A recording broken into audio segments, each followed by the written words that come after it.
ఒకరిని చూస్తే పెట్టాలనిపిస్తుంది, ఒకరిని చూస్తే కొట్టాలనిపిస్తుంది. ఇది సామెత. ఈ మాట వైసీపీ నేతలకు సరిగ్గా సరిపోతుంది కూడా. నిజమే, అబద్ధాలు చెప్పడంలో వాళ్లకు వాళ్లే సాటి. ఎందుకంటే 5 ఏళ్ల వైసీపీ పాలనలో మేము అది చేశాం, మేము ఇది చేశామని గొప్పలు చెప్తారు. ఇప్పటికీ చెప్తున్నారు కూడా. అయితే ఆ చేసిన పనులేవి అంటే పేపర్ తీసి టకా టకా చెప్తారు. మరి ఆ మంచి కనిపిస్తుందా అంటే నోరెత్తడం లేదు. ఇదేదో టీడీపీ నేతలు చెప్తున్న మాట కాదు.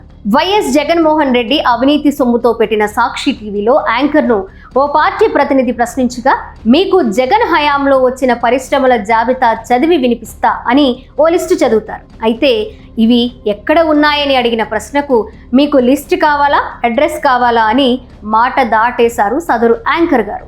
ఇలా ఉంటుంది వైఎస్ జగన్మోహన్ రెడ్డి పార్టీ నేతలు, అభిమానుల తీరు. అదే సమయంలో అసలు వైసీపీ హయాంలో జరిగింది ఏంటి అని ఏపీలోనే కాదు, తెలుగు రాష్ట్రాల్లో ఎవరిని అడిగినా సరే రంగస్థల సినిమాలో ఓ పాటలో చెప్పినట్లు అన్యాయం, అధర్మం, అవినీతి, దౌర్జన్యం, దోపిడీ, మాఫియా అని ఎవరైనా చెప్పేస్తారు. వైసీపీ 5 ఏళ్ల పాలనను తుగ్లక్ పాలనతో పోల్చుతారు. 3 రాజధానులు, అక్రమ కేసులు, బెదిరింపులు, దాడులు, చట్టసభ అనే కనీస మర్యాద కూడా పాటించకుండా దాడులకు తెగబడిన చరిత్ర వైసీపీ నేతల సొంతం. అందుకే ఎన్నికల్లో వైసీపీకి కనీసం ప్రతిపక్ష హోదా కూడా ప్రజలు ఇవ్వలేదు.